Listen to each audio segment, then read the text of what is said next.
Capítulo 15. Durante las conversaciones del periodo que describo, al final del año 1916, G abordó en diferentes ocasiones la cuestión religiosa. Siempre que había sido interrogado sobre un tema que tuviera cualquier relación con la religión, él comenzaba invariablemente por subrayar que en la base de nuestra actitud habitual hacia los problemas de la religión hay algo muy falso. La religión, decía, siempre es un concepto relativo. La religión de un hombre puede muy bien no convenir a otro, pues la religión corresponde al nivel de ser.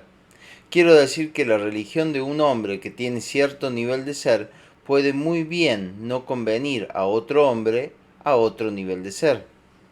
Hay que comprender que la religión del hombre número uno no es la religión del hombre número dos, y que la del hombre número tres es todavía otra religión. Asimismo, las religiones de los hombres número 4, número 5, número 6 y número 7 son enteramente diferentes a las religiones de los hombres número 1, 2 y 3. En segundo lugar, la religión es hacer. Un hombre no solamente piensa o siente en su religión, él la vive tanto como puede.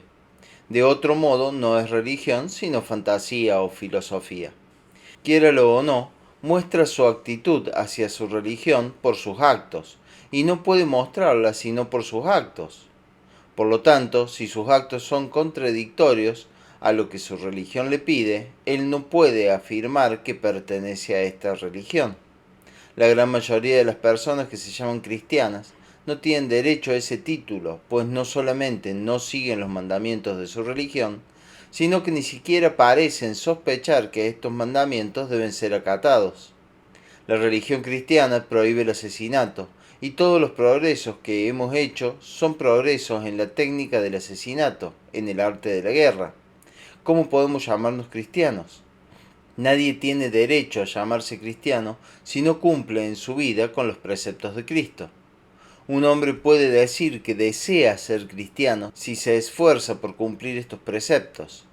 Si él ni siquiera piensa en ellos, o si se ríe de ellos, o si los reemplaza por cualquier cosa de su invención, o simplemente si los olvida, no tiene ningún derecho a llamarse cristiano. He tomado el ejemplo de la guerra porque es el más impresionante, pero sin hablar de la guerra, todo en nuestra vida es exactamente del mismo orden. La gente se llama cristiana, pero sin comprender que no lo quiere ser, que no lo puede ser, porque para ser cristiano no es suficiente desearlo, hay que ser capaz de serlo. El hombre en sí mismo no es uno, no es yo, es nosotros, o para hablar más rigurosamente, es ellos. Todo resulta de esto. Supongamos que un hombre quiera, según el Evangelio, ofrecer la mejilla izquierda, después de haber sido golpeado en la mejilla derecha. Pero es uno solo de estos yoes el que toma esta decisión, ya sea en el centro intelectual o en el centro emocional. Un yo lo quiere, un yo se acuerda, los otros no saben nada. Imaginemos que la cosa se produce realmente. Un hombre ha sido abofeteado. ¿Piensan ustedes que ofrecerá la mejilla izquierda? Jamás. No tendrá tiempo aún para pensarlo. O bien abofeteará a su vez al hombre que le ha pegado, o bien llamará a un policía, o bien huirá. Mucho antes de que el hombre se dé cuenta de lo que hace, su centro motor reaccionará como tiene por costumbre o como se le ha enseñado a hacer. Para poder ofrecer la mejilla izquierda, hay que haber sido instruido durante mucho tiempo, hay que haberse entrenado con perseverancia, pues si la mejilla es ofrecida mecánicamente, esto no tiene ningún valor. El hombre ofrece su mejilla porque no puede hacer otra cosa. ¿La oración puede ayudar a un hombre a vivir como cristiano?, preguntó alguien. ¿La oración de quién?, replicó G. La oración de los hombres subjetivos, es decir, de los hombres número 1, 2 y 3, no puede dar sino resultados subjetivos. Con sus oraciones, tales hombres se consuelan, se sugestionan, se adormecen a ellos mismos. Esta oración no puede dar resultados objetivos porque proviene de la autohipnosis. Pero la oración en general, ¿no puede dar resultados objetivos?, preguntó otro. Ya lo he dicho, eso depende del que ora, respondió G. Debemos aprender a orar exactamente como debemos aprender todas las otras cosas. Para aquel que sabe orar y es capaz de concentrarse en forma adecuada, la oración puede dar resultados, pero comprendamos que hay diferentes oraciones y que sus resultados son diferentes. Esto es muy conocido, aún por la liturgia ordinaria, pero cuando hablamos de la oración o de sus posibles resultados, no consideramos más que una clase de oración, la de petición, o bien pensamos que la petición puede asociarse a todas las otras clases de oraciones. Evidentemente esto no es verdad. La mayoría de las oraciones no tienen nada en común con las peticiones. Hablo de antiguas oraciones, de las cuales algunas se remontan más allá del cristianismo. Estas oraciones son, por así decirlo, recapitulaciones. Al repetirlas en voz alta o mentalmente, el hombre se esfuerza por experimentar todo su contenido con su pensamiento y su sentimiento. Por otra parte, un hombre siempre puede componer oraciones nuevas para su propio uso. Dirá, por ejemplo, quiero ser serio. Todo depende de la manera en que lo diga. Puede repetirla 10.000 veces al día, pero si se pregunta cuándo terminará y qué es lo que tendrá luego para comer, esto no será orar, sino mentirse a sí mismo. Sin embargo, estas mismas palabras pueden convertirse en oración si el hombre las recita así: yo, y al mismo tiempo piensa en todo lo que sabe sobre yo. Este yo no existe, no hay un solo yo, sino una multitud de pequeños yoes clamantes y pendencieros. Por lo tanto, él quiere ser un verdadero yo, quiere ser el amo, y se acuerda del carruaje, del caballo, del cochero y del amo. Yo es el amo. Quiero, y él piensa en el significado de yo quiero. Es capaz de querer. En él constantemente ello quiere y ello no quiere, pero él hará el esfuerzo de oponer a ello quiere y ello no quiere su propio yo quiero. Está ligado a la meta del trabajo sobre sí. En otros términos, tratará de introducir la tercera fuerza en la combinación habitual de las dos fuerzas, ello quiere y ello no quiere, ser. Él pensará lo que significa el ser de un hombre automático para el cual todo sucede, y el ser de un hombre que puede hacer. Es posible ser de muchas maneras. Él quiere ser no solamente en el sentido de existir, sino en el sentido de grandeza, de poder con grandeza. Entonces la palabra ser toma un peso, un sentido nuevo para él. Serio. Se interroga sobre el significado de la palabra, ser serio. La manera en la cual se responde es muy importante. Si comprende lo que dice, si es capaz de definirse correctamente lo que quiere decir ser serio, y si siente que lo desea verdaderamente, entonces su oración puede tener resultados.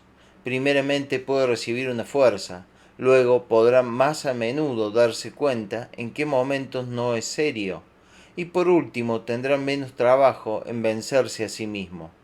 Por consiguiente, su oración lo habrá ayudado a volverse serio. De la misma manera, un hombre puede rezar, quiero recordarme a mí mismo. Recordarme, ¿qué significa recordarse? El hombre debe pensar en la memoria, cuán poco se recuerda, cuán a menudo olvida lo que ha decidido, lo que ha visto, lo que sabe.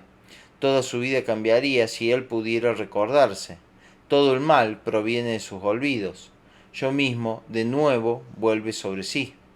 ¿De cuál yo desea él recordarse? ¿Vale la pena recordarse de sí mismo por entero? ¿Cómo puede discernir qué es lo que quiere recordar? La idea del trabajo. ¿Cómo llegará a ligarse más estrechamente al trabajo? Y así sucesivamente. En el culto cristiano hay innumerables oraciones exactamente parecidas a estas, en las que es necesario reflexionar sobre cada palabra, pero pierden todo su alcance, toda su significación, cuando son recitadas o cantadas mecánicamente. Consideremos la muy conocida oración Señor, ten piedad de mí. ¿Qué es lo que quiere decir? Un hombre lanza un llamado a Dios. ¿No debería pensar un poco? ¿No debería hacer una comparación? ¿Preguntarse lo que Dios es y lo que es Él mismo? Le pide a Dios tener piedad de Él, pero Dios tendrá que pensar en Él, tomarlo en consideración. Pero, ¿vale la pena que se lo tome en consideración? ¿Qué hay en Él que lo haga digno de que se piense en Él? ¿Y quién debe pensar en él? Dios mismo. Ustedes ven, todos estos pensamientos y todavía muchos otros deberían cruzar su mente cuando Él pronuncia esta simple oración. Y son precisamente estos pensamientos lo que podrían hacer para Él aquello que pide a Dios que haga. Pero ¿en qué piensa y qué resultados puede dar su oración cuando Él repite como un loro, Señor, ten piedad de mí, Señor, ten piedad de mí, Señor, ten piedad de mí? Ustedes saben bien que esto no puede dar ningún resultado. En general, conocemos mal el cristianismo y las formas del culto cristiano, y no conocemos su historia, así como tampoco el origen de una cantidad de cosas. Por ejemplo, la iglesia, el templo donde se reúnen los fieles y donde se celebran los oficios según los ritos particulares. ¿Dónde se originó? ¿Cuántas personas hay que nunca han pensado en esto? Unos se dicen que las formas exteriores del culto, los ritos, los cánticos, han sido inventados por los padres de la iglesia. Otros piensan que las formas exteriores han sido tomadas por una parte de los paganos y otra de los hebreos. Pero todo esto es falso. La cuestión de los orígenes de la iglesia cristiana, es decir, del templo cristiano, es mucho más interesante de lo que pensamos.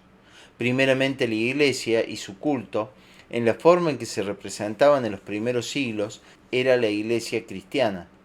No podían provenir del paganismo. No había nada parecido ni en los cultos griegos y romanos ni en el judaísmo. La sinagoga, el templo judío, los templos griegos y romanos llenos de dioses eran muy diferentes a la iglesia cristiana que apareció en el primer y segundo siglo. La iglesia cristiana es una escuela de lo que ya no se sabe que es una escuela. Imagínense una escuela donde los maestros den sus cursos y hagan sus demostraciones sin saber que son cursos y demostraciones, y cuyos alumnos o los simples oyentes tomen los mismos cursos y demostraciones por ceremonias, ritos o sacramentos, es decir, por magia. Esto se parecería bastante a la iglesia cristiana de nuestros días. La iglesia cristiana, la forma cristiana del culto, no ha sido inventada por los padres de la iglesia. Todo fue recogido de Egipto, pero no del Egipto que conocemos.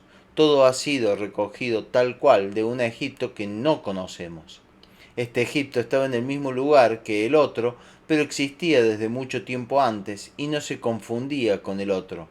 Solamente ínfimos vestigios han sobrevivido en los tiempos históricos, pero fueron conservados en secreto y tan bien que ni siquiera sabemos de dónde. Les parecería extraño si les digo que este Egipto prehistórico era cristiano varios miles de años antes del nacimiento de Cristo, o por decirlo mejor, que su religión se basaba sobre los mismos principios, sobre las mismas ideas del verdadero cristianismo. En este Egipto prehistórico había escuelas especiales llamadas escuelas de repetición.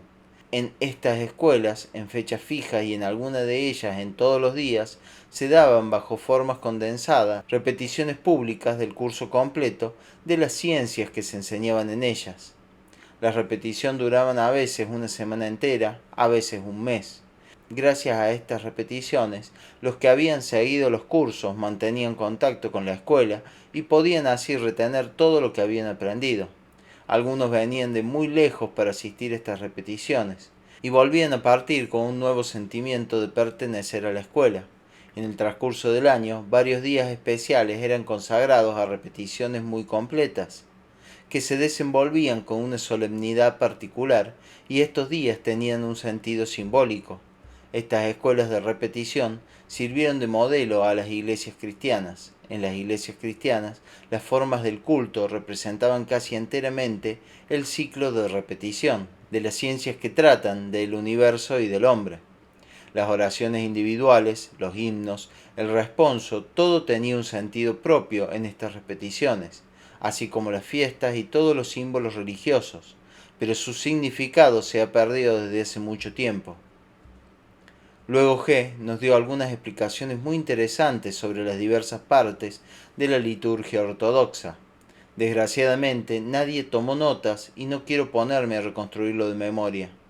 La idea era que la liturgia evoca desde las primeras palabras, por así decirlo, todo el proceso cosmológico, repitiendo todas las etapas y todas las fases de la creación. Me sorprendió particularmente el constatar hasta qué punto, según las explicaciones de G, todo había sido conservado bajo una forma pura, y cuán poco de ello comprendíamos. Estas explicaciones diferían mucho de las interpretaciones teológicas habituales y hasta de las interpretaciones místicas, y la principal diferencia era que G eliminaba una cantidad de alegorías. Gracias a sus explicaciones, pude ver que tomamos por alegorías muchas cosas donde no existe alegoría alguna, y que el contrario debe ser comprendida mucho más simple y psicológicamente. Lo que dijo acerca de la última cena puede servirnos aquí de ejemplo. Todos los ritos y ceremonias tienen un valor cuando se ejecutan sin ninguna alteración, dijo.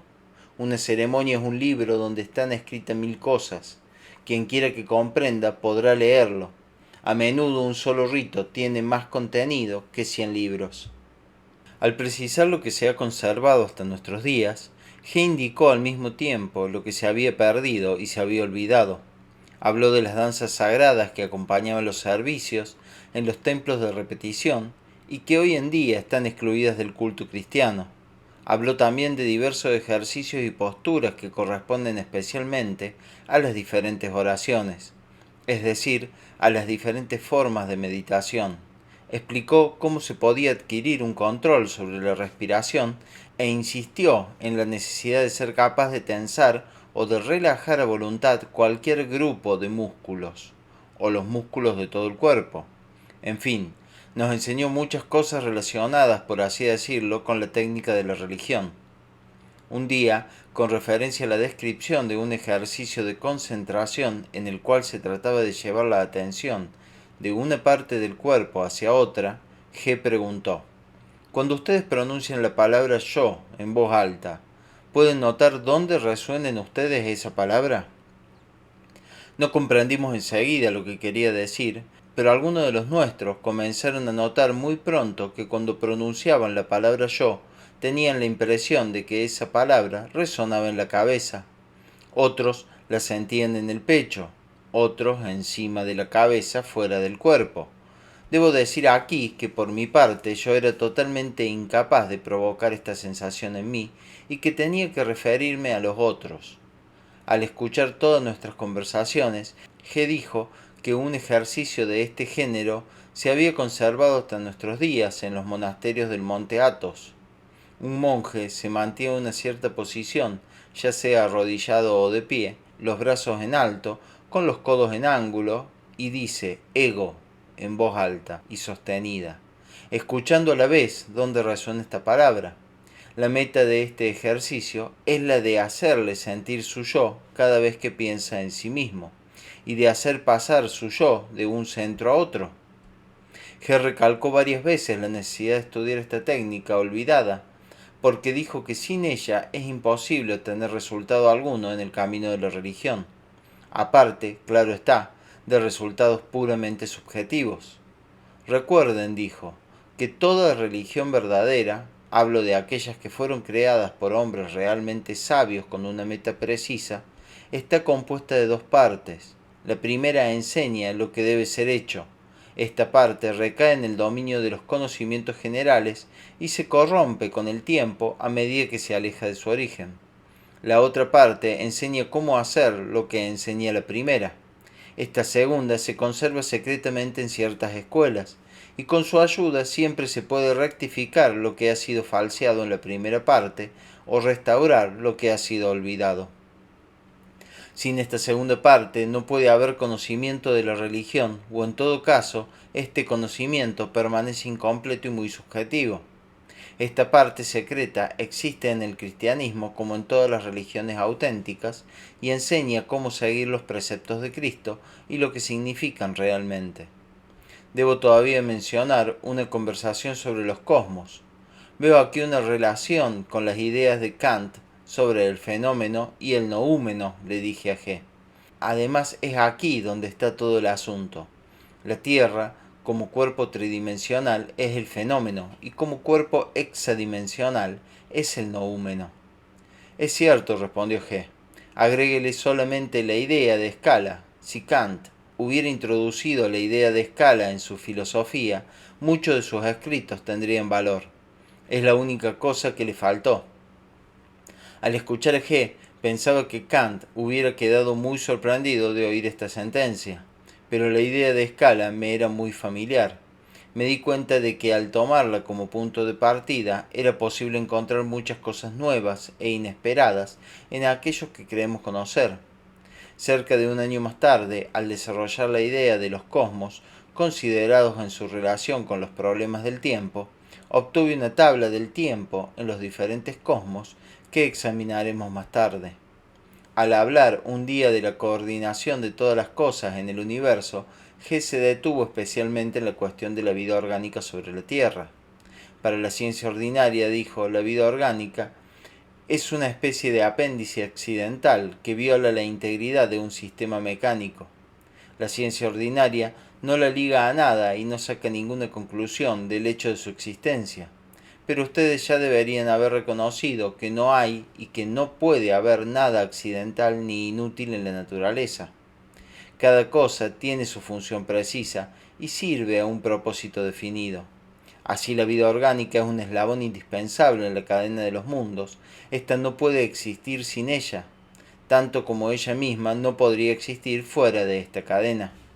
Ya hemos dicho que la vida orgánica transmite a la Tierra las diversas influencias planetarias y que sirve de alimento a la Luna, permitiéndole así crecer y fortificarse.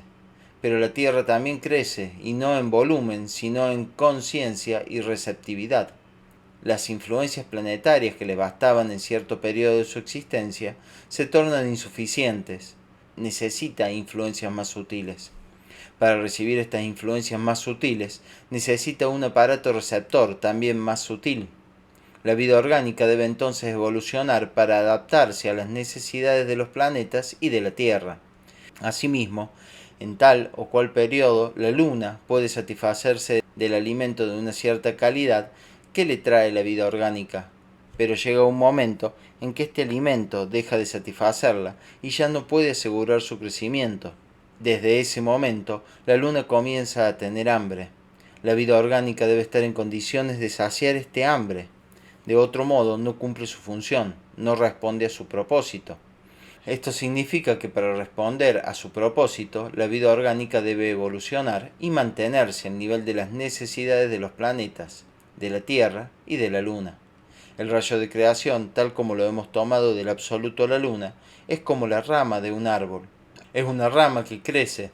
La extremidad de esta rama, de donde salen los nuevos brotes, es la Luna. Si la Luna no crece, si no produce o no se prepara a producir ningún brote, quiere decir que el crecimiento de todo el rayo de creación se va a detener. O bien que debe encontrar un nuevo medio de crecimiento, desarrollar alguna rama lateral. Al mismo tiempo, todo lo que acabamos de decir nos permite ver que el crecimiento de la Luna depende de la vida orgánica sobre la Tierra. El crecimiento del rayo de la creación depende entonces de la vida orgánica sobre la Tierra. Si la vida orgánica desaparece o muere, toda la rama se seca inmediatamente, o por lo menos la parte de la rama que se encuentra más allá de la vida orgánica. La misma cosa se debe producir, aunque más lentamente, si la vida orgánica se detiene en su desarrollo, en su evolución, y ya no puede responder a las demandas que se le hacen. La rama puede secarse, nunca hay que olvidarlo. Se han dado exactamente las mismas propiedades de desarrollo y crecimiento a la parte Tierra-Luna del rayo de creación que a cada rama de un gran árbol. Pero el crecimiento de esta rama no está garantizado en ninguna forma. Depende de la acción armoniosa y correcta de sus propios tejidos. Si uno de estos tejidos deja de desarrollarse, todos los demás hacen lo mismo. Todo lo que puede decirse sobre el rayo de creación o sobre su parte Tierra-Luna se aplica igualmente a la vida orgánica sobre la Tierra. La vida orgánica sobre la Tierra es un fenómeno complejo, pues todos sus elementos dependen estrechamente unos de otros. El crecimiento general no es posible sino condición de que crezca la extremidad de la rama. O para hablar de una manera más precisa, en la vida orgánica hay tejidos que evolucionan y otros que les sirven de alimento y de ambiente. Igualmente, en los tejidos en evolución hay células que evolucionan y otras que les sirven de alimento y de ambiente. Y cada célula en evolución, a su vez, Comporta partes que evolucionan y partes que le sirven de alimento. Pero siempre y en todo hay que recordar que la evolución jamás está garantizada, que es solamente una posibilidad y que puede detenerse en todo momento y en todo lugar. La parte de la vida orgánica que evoluciona es la humanidad. Asimismo, la humanidad también tiene una parte que evoluciona, pero luego hablaremos de eso. Mientras tanto, tomaremos la humanidad como un todo. Si la humanidad no evoluciona, ello significa que la evolución de la vida orgánica debe detenerse, lo que provocará a su vez una detención en el crecimiento del rayo de creación. Al mismo tiempo, si la humanidad deja de evolucionar, se vuelve inútil desde el punto de vista de los fines para los cuales había sido creada, y como tal puede ser destruida. Así la detención de la evolución puede significar la destrucción de la humanidad. No tenemos indicios que nos permitan precisar en qué periodo de la evolución planetaria nos encontramos, ni si la Tierra y la Luna tendrán o no tiempo de esperar que la vida orgánica se desarrolle hasta el estado deseado de su evolución. Pero naturalmente, los que saben pueden tener informaciones exactas sobre esto, es decir, que pueden definir en qué fase de su evolución se encuentra la Tierra, la Luna y la humanidad. En lo que a nosotros concierne, no podemos saber, pero deberíamos recordar que el número de posibilidades jamás es infinito. Por otra parte, si examinamos la vida de la humanidad tal como la conocemos en el plano histórico, ¿no debemos convenir en que la humanidad gira en un círculo vicioso? Destruye en el curso de un siglo todo lo que ha creado en otro, y su progreso mecánico de los últimos 100 años se hace a expensas de muchos otros valores, tal vez mucho más preciosos para ella. En general, existen todas las razones para pensar y afirmar que la humanidad atraviesa actualmente un periodo de estancamiento, y el estancamiento no está lejos de la decadencia, y luego de la degeneración. El estancamiento significa que un proceso se ha equilibrado. La aparición de una cualidad cualquiera provoca inmediatamente la aparición de otra cualidad de naturaleza opuesta. El crecimiento del saber en un dominio acarrea el crecimiento de la ignorancia en otro. El refinamiento acarrea la vulgaridad, la libertad, la esclavitud. El retroceso de algunas supersticiones favorece el desarrollo de otras y así sucesivamente. Ahora, si recordamos la ley de octava, veremos que un proceso equilibrado que se efectúa de cierta manera no puede ser modificado en cualquier momento a voluntad. No se puede provocar cambio alguno sino en ciertas encrucijadas.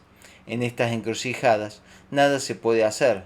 Si un proceso pasa por una encrucijada sin que nada suceda, sin que nada sea hecho, será ya demasiado tarde. El proceso continuará desarrollándose según leyes mecánicas. Y aun si los que toman parte en este proceso ven la inminencia de una destrucción total, no podrán hacer nada. Lo repito, hay cosas que solo pueden ser hechas en cierto momento, es decir, en esas encrucijadas que en las octavas hemos llamado intervalos mi, fa y si, do. Es verdad que para muchas personas la vida de la humanidad no se desenvuelve jamás como debería. Inventan toda clase de teorías destinadas a renovarla totalmente. Pero no bien surge tal teoría, surge otra que se le opone. Luego cada teórico pretende acaparar todas las opiniones. En efecto, siempre encuentra partidarios. Claro está que, sin embargo, la vida sigue su propio curso, pero los hombres siguen creyendo en sus propias teorías o en las que han adoptado.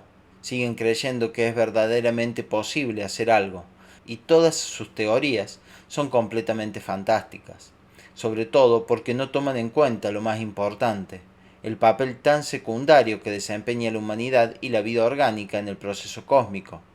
Las teorías intelectuales sitúan al hombre en el centro de todo, como si todo no existiera sino para él. El sol, las estrellas, la luna, la tierra, olvidan hasta la medida del hombre, su nulidad, su existencia efímera, etc., y no temen afirmar que un hombre, si quiere, puede cambiar toda su vida, es decir, organizarla sobre principios racionales. Así vemos aparecer sin cesar nuevas teorías que suscitan sus contrarias. Estas, todas juntas, con sus conflictos incesantes, constituyen, sin duda alguna, una de las fuerzas que mantienen a la humanidad en el estado en que se encuentra actualmente. Por otra parte, todas estas teorías humanitarias e igualitarias no son solamente irrealizables, sino que de realizarse serían fatales. Todo en la naturaleza tiene su meta y su sentido, tanto la desigualdad del hombre como su sufrimiento. Destruir la desigualdad sería destruir toda posibilidad de evolución. Destruir el sufrimiento equivaldría, ante todo, a destruir toda una serie de percepciones para las cuales el hombre existe y además a destruir el choque, es decir, la única fuerza que puede cambiar la situación. Y es igual para todas las teorías intelectuales. El proceso de evolución, de esta evolución que es posible para la humanidad tomada como un todo, es enteramente análogo al proceso de evolución posible para el hombre individual. Y comienza de la misma manera. Cierto número de células poco a poco se vuelven conscientes, se agrupan. Este grupo atrae hacia él a otras células, subordina a otras y hace que el organismo entero sirva progresivamente a su propósito. Y ya no solamente para comer, beber y dormir. Esta es la evolución y no puede haber ninguna otra clase de evolución, para la humanidad como para el hombre, tomado separadamente. Todo comienza a partir de la formación de un núcleo consciente. Todas las fuerzas mecánicas de la vida luchan contra la formación de este núcleo consciente en la humanidad, de igual manera que las costumbres mecánicas, los gustos y las debilidades luchan en el hombre contra el consciente recuerdo de sí. ¿Puede decirse que hay una fuerza consciente en lucha contra la evolución de la humanidad?, pregunté yo. De cierto punto de vista se puede decir, respondió G. Anoto esta respuesta, pues parece estar en contradicción con lo que él había dicho anteriormente, que no había sino dos fuerzas en lucha en el mundo, la conciencia y la mecanicidad. ¿De dónde viene esta fuerza? Explicarlo tomaría demasiado tiempo, y actualmente eso no puede tener ningún valor práctico para nosotros. Hay dos procesos, a veces llamados involutivo y evolutivo. Veamos su diferencia.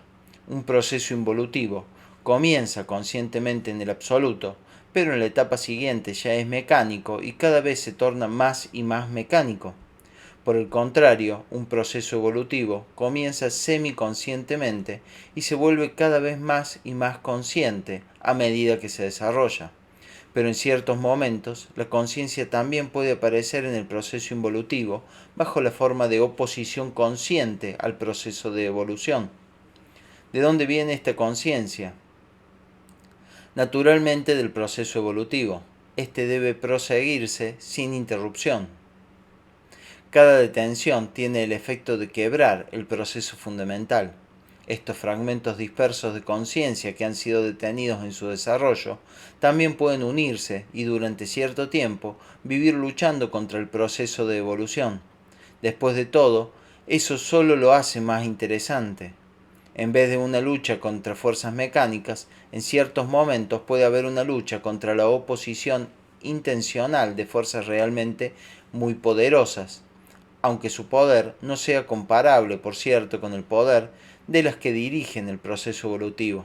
A veces estas fuerzas adversas pueden aún tomar ventaja, y esto porque las fuerzas que dirigen la evolución tienen una elección de medios más limitada. En otros términos, no puede hacer uso sino de ciertos medios y de ciertos métodos. Las fuerzas adversas no están limitadas en la elección de medios. Pueden usar cualquiera, hasta los que no aportan sino un éxito temporal, y a fin de cuentas aniquilan a la vez la evolución y la involución. Pero como ya lo he dicho, esta cuestión no tiene nada de práctico para nosotros. A nosotros solo nos importa establecer dónde comienza la evolución y cómo prosigue. Y si recordamos la completa analogía entre la humanidad y el hombre, no será difícil establecer si la humanidad está o no en evolución. ¿Podemos decir, por ejemplo, que la vida está gobernada por un grupo de hombres conscientes? ¿Dónde están? ¿Quiénes son? Vemos exactamente lo contrario. La vida está en poder de los más inconscientes y de los más dormidos. ¿Podemos decir que observamos en la vida una preponderancia de los mejores, más fuertes y más valientes elementos humanos? De ningún modo. Al contrario, vemos reinar en todas partes la vulgaridad y la estupidez bajo todas sus formas. Podemos decir, en fin, que vemos en la vida aspiraciones hacia la unidad, hacia una unificación. Por cierto que no. No vemos sino nuevas divisiones, nuevas hostilidades, nuevos malentendidos. De manera que nada denota una evolución en la situación actual de la humanidad. Por el contrario, si comparamos a la humanidad con un hombre, vemos claramente el crecimiento de la personalidad a expensas de la esencia, es decir, el crecimiento de lo artificial, de lo irreal, de lo que no es nuestro a expensas de lo natural, de lo real, de lo que realmente es nuestro. Al mismo tiempo, constatamos un crecimiento del automatismo. La civilización contemporánea quiere autómatas, y la gente está ciertamente en camino de perder sus costumbres adquiridas de independencia. Se convierte cada vez más en robots. No son sino engranajes de sus máquinas. Es imposible decir cómo terminará todo esto, ni cómo salir de ello, ni aun si puede haber un fin y una salida. Una sola cosa es segura, y es que la esclavitud del hombre no hace sino aumentar. El hombre se torna un esclavo voluntario, ya no tiene necesidad de cadenas, comienza a amar a su esclavitud y a sentirse orgulloso de ella. Nada más terrible le podría ocurrir al hombre. Todo lo que he dicho hasta el presente se relaciona con la humanidad considerada en su totalidad, pero como ya lo he señalado, la evolución de la humanidad solo puede hacerse por la evolución de un cierto grupo, que a su vez influirá en el resto de la humanidad y la dirigirá. ¿Podemos decir que existe un grupo de esta clase? Tal vez podamos, basándonos en ciertos signos, pero en todo caso tenemos que reconocer que es un grupo muy pequeño, totalmente insuficiente para subyugar al resto de la humanidad. O bien, al mirar las cosas desde otro punto de vista, podemos decir que la humanidad se halla en tal estado que es incapaz de aceptar la dirección de un grupo consciente. ¿Cuántas personas puede haber en este grupo consciente?, preguntó alguien. Solo ellos lo saben, respondió G. ¿Eso quiere decir que todos se conocen?, preguntó la misma persona. ¿Cómo podría ser de otra manera?, dijo G. Imagínense 2 o 3 hombres despiertos entre una multitud de dormidos. Ciertamente se conocerán, pero los que están dormidos no pueden conocerlos. ¿Cuántos son? No lo sabemos ni lo podemos saber hasta que hayamos despertado. Ya hemos explicado que un hombre no puede ver nada por encima de su propio nivel de ser. En verdad, 200 hombres conscientes, si existieran y si encontraran necesaria y legítima esta intervención, podrían cambiar toda la vida sobre la Tierra, pero no existen en cantidad suficiente o no lo quieren. O bien no ha llegado aún el tiempo, o tal vez los otros duermen demasiado profundamente. Aquí hemos llegado al umbral del esoterismo. Al hablar de la historia de la humanidad, ya hemos indicado que la vida de la humanidad a la cual pertenecemos está gobernada por fuerzas que provienen de 2 fuentes. En primer lugar, las influencias planetarias que obran de manera totalmente mecánica y que tanto las masas humanas como los individuos reciben por completo, involuntaria e inconscientemente. Luego, las influencias que vienen de los círculos interiores de la humanidad, cuya existencia y significación no son menos ignoradas que las influencias planetarias por la gran mayoría de la gente. La humanidad a la cual pertenecemos, toda la humanidad histórica y prehistórica generalmente conocida, no constituyen en realidad sino el círculo exterior de la humanidad, en el interior del cual se encuentran varios otros círculos. Podemos entonces representarnos a la humanidad entera, conocida y desconocida, como formada por varios círculos concéntricos. El círculo interior se llama círculo esotérico. Está compuesto por las personas que han alcanzado el más alto desarrollo posible al hombre. Es el círculo de los hombres que poseen la individualidad, en el sentido más pleno de esta palabra, es decir, un yo indivisible. Todos los estados de conciencia que les son accesibles, el control completo de estos estados de conciencia, todo el saber posible al hombre y una voluntad libre e independiente. Tales individuos no pueden obrar contrariamente a su comprensión o tener una comprensión que no se exprese por sus acciones. Además, no puede haber discordia entre ellos ni diferencias de comprensión. Por consiguiente, su actividad está totalmente coordinada y los conducen hacia una meta común sin ninguna clase de coacción, porque en el fondo hay una comprensión común e idéntica. El siguiente círculo se llama mesotérico, que quiere decir el del medio. Los hombres que pertenecen a este círculo poseen todas las cualidades de los miembros del círculo esotérico, con la única restricción de que su saber es de un carácter más teórico. Esto se refiere naturalmente a un saber de carácter cósmico. Saben y comprenden una cantidad de cosas que todavía no han encontrado expresión en sus acciones. Saben más de lo que hacen, pero su comprensión no es menos exacta que la de los miembros del círculo esotérico. Por consecuencia, es idéntica. Entre ellos no puede haber discordias, no se puede producir ningún malentendido. Lo que cada uno comprende, lo comprenden todos, y lo que todos comprenden, lo comprende cada uno.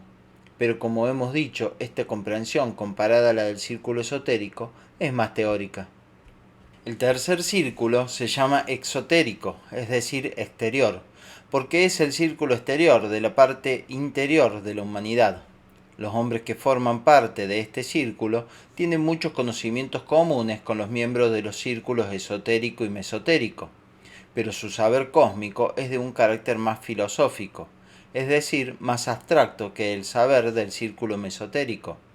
Un miembro del círculo mesotérico calcula, un miembro del círculo exotérico contempla. La comprensión de los miembros del círculo exotérico puede no expresarse por actos, pero no puede haber diferencia de comprensión entre ellos. Lo que uno de ellos comprende, todos los comprenden. En la literatura que admite la existencia del esoterismo, la humanidad en general se divide solo en dos círculos, y el círculo exotérico como opuesto al círculo esotérico se llama la vida ordinaria. Esto es un grave error. En realidad, el círculo exotérico está muy lejos de nosotros y se sitúa en un nivel muy elevado. Para un hombre ordinario, esto ya es el esoterismo. El círculo exterior, propiamente dicho, es el círculo de la humanidad mecánica a la cual pertenecemos, la única que conocemos. Este círculo se reconoce primeramente por el signo de que para las personas que forman parte de él, no hay ni puede haber comprensión común. Cada uno comprende a su manera y hay tantas maneras de comprender como personas. Este círculo se llama a veces el círculo de la confusión de las lenguas, porque en este círculo cada uno habla su lengua propia para él solo y nadie comprende a nadie, ni se preocupa por ser comprendido. Es por lo tanto el círculo donde es imposible la comprensión mutua, salvo en muy raros instantes, totalmente excepcionales y aún sobre temas casi despojados de significación, y solo dentro de los límites del ser dado. Si las personas que pertenecen a este círculo se vuelven conscientes de esta falta general de comprensión y adquieren el deseo de comprender y de ser comprendidas, significa que tienden inconscientemente hacia el círculo interior, porque una comprensión mutua no comienza sino en el círculo exotérico y sólo allí podría desarrollarse. Pero la conciencia de la falta de comprensión llega a cada uno por los caminos más diferentes. Así la posibilidad que tienen las personas de comprenderse dependen de su posibilidad de entrar en el círculo exotérico, donde comienza la comprensión.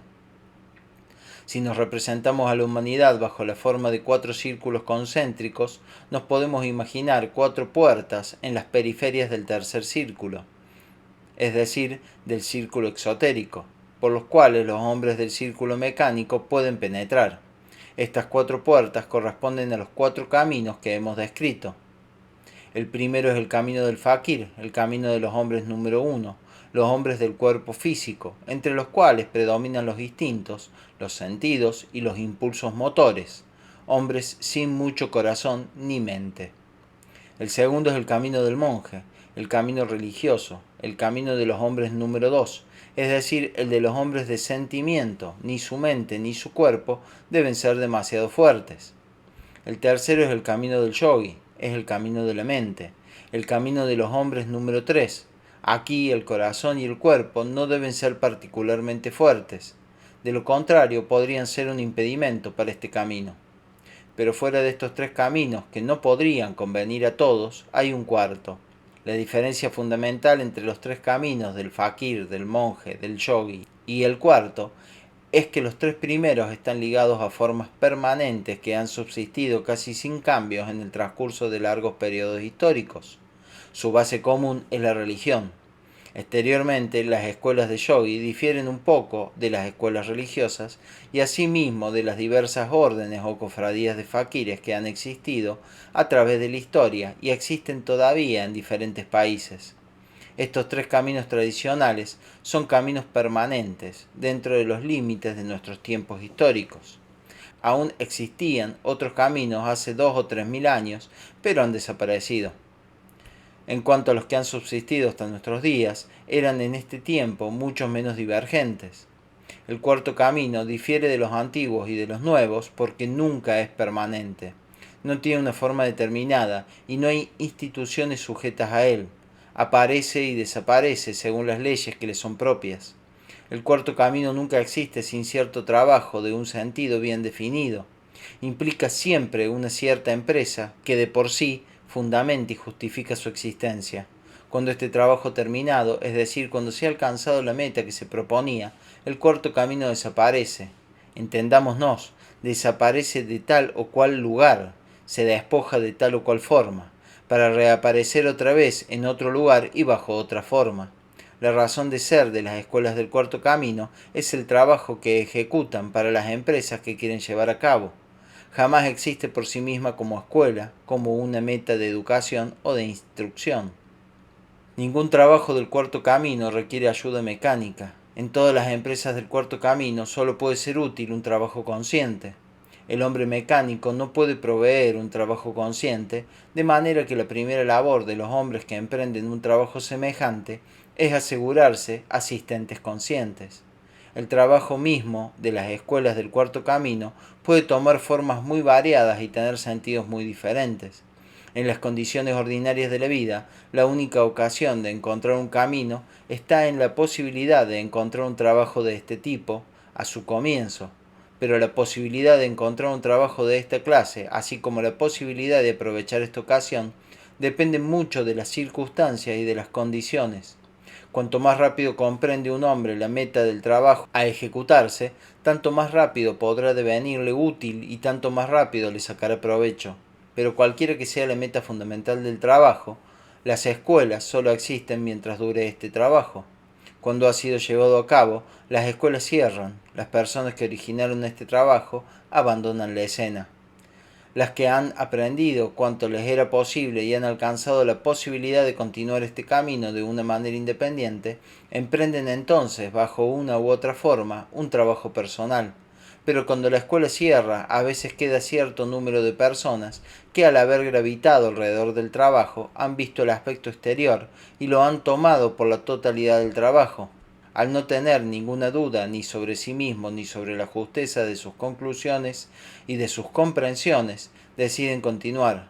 Con este propósito abren nuevas escuelas, enseñan a otros los que han aprendido y les hacen las mismas promesas que ellos han recibido. Naturalmente, todo esto no puede ser sino una imitación exterior, pero cuando miramos hacia atrás en la historia, nos es casi imposible distinguir dónde termina lo verdadero y dónde comienza la imitación. En todo caso, casi todo lo que conocemos de las diversas escuelas ocultas, masónicas y alquimistas, se relacionan a tales imitaciones. No conocemos prácticamente nada de las verdaderas escuelas, salvo el resultado de su trabajo, y aún más, tan solo en la medida en que somos capaces de distinguirlo de falsificaciones e imitaciones. Pero estos sistemas pseudo-esotéricos también tienen su papel en el trabajo y en las actividades de los círculos esotéricos. En realidad sirven de intermediarios entre la humanidad completamente sumergida en la vida material, y las escuelas que se interesan en la educación de cierto número de personas, tanto por el interés de su propia existencia como por el trabajo de carácter cósmico que puedan tener que ejecutar. La idea misma de esoterismo, la idea de iniciación en la mayoría de los casos, llega a la gente por medio de las escuelas y los sistemas pseudoesotéricos. Y si estas escuelas pseudoesotéricas no existieran, la mayoría de los hombres jamás habrían oído hablar de algo más grande que su vida, porque la verdad, en su forma pura, es inaccesible, a causa de las numerosas características del ser del hombre, y particularmente del ser contemporáneo. La verdad no puede llegar a los hombres sino bajo la forma de mentira. Solo bajo esta forma son capaces de digerirla y de asimilarla. La verdad, sin desnaturalizar, sería para ellos un alimento indigesto. Además, un grado de verdad subsiste algunas veces en forma inalterada en los movimientos pseudoesotéricos, en las religiones de iglesia, en las escuelas de ocultismo y de teosofía. Puede conservarse en sus escritos, en sus rituales, en sus tradiciones, en sus jerarquías, en sus dogmas y en sus reglas. Las escuelas esotéricas, ya no hablo de las escuelas pseudoesotéricas que existen tal vez en ciertos países del Oriente, son difíciles de encontrar porque generalmente allá se resguardan en monasterios o en templos. Los monasterios tibetanos tienen habitualmente la forma de 4 círculos concéntricos o de 4 patios separados por altas murallas. Los templos hindúes, sobre todo los del sur, se edifican sobre el mismo plan, pero en forma de cuadrados contenidos unos dentro de otros. Los fieles tienen acceso al primer patio exterior, y algunas veces, por excepción, los adeptos de otras religiones y los europeos. Al segundo patio solo tienen acceso ciertas castas y ciertos privilegiados. Al tercer patio no tiene acceso sino los que pertenecen al templo, y al cuarto solo los sacerdotes y los brahmanes. Organizaciones análogas, con algunos detalles parecidos, existen en todas partes y permiten que las escuelas esotéricas existan sin ser reconocidas. Entre docenas de monasterios no hay más que una escuela, pero ¿cómo reconocerla? Si ustedes entran, no serán admitidos sino al interior del primer patio. Solamente los alumnos tienen acceso al segundo patio, pero ustedes no saben esto, les dicen que pertenecen a una casta especial. En cuanto al tercer y cuarto patio, no pueden ni siquiera sospechar su existencia. En principio, podrían constatar un tal orden en todos los templos. Sin embargo, no tienen ninguna posibilidad de distinguir un templo o un monasterio esotérico de un templo o monasterio ordinario, si no se lo dicen. Cuando llega a nosotros la idea de iniciación a través de sistemas pseudoesotéricos, se nos transmite bajo una forma completamente errónea. Las leyes relativas a los ritos exteriores de la iniciación han sido creadas sobre fragmentos de informaciones concernientes a los antiguos misterios. Los misterios constituían, por así decirlo, un camino en el cual, paralelamente a una larga y difícil serie de estudios, se daban representaciones teatrales de un tipo particular que bajo forma alegórica representaban el proceso entero de evolución del hombre y del universo. El paso de un nivel de ser a otro estaba señalado por ceremonias de presentación de naturaleza especial, las iniciaciones, pero ningún rito puede acarrear un cambio de ser. Los ritos no pueden señalar sino un paso franqueado, una realización, y no es sino en los sistemas pseudoesotéricos que no poseen nada más que estos ritos, donde se les atribuye una significación independiente. Se supone que un rito, al transformarse en sacramento, transmite o comunica ciertas fuerzas al iniciado. De nuevo, esto surge de la psicología de un camino de imitación. No hay y no puede haber iniciación exterior. En realidad, cada uno debe iniciarse a sí mismo. Los sistemas y las escuelas pueden indicar los métodos y los caminos, pero ningún sistema, ninguna escuela puede hacer por un hombre el trabajo que él mismo debe hacer. El crecimiento interior, un cambio de ser, depende enteramente del trabajo que hay que hacer sobre sí.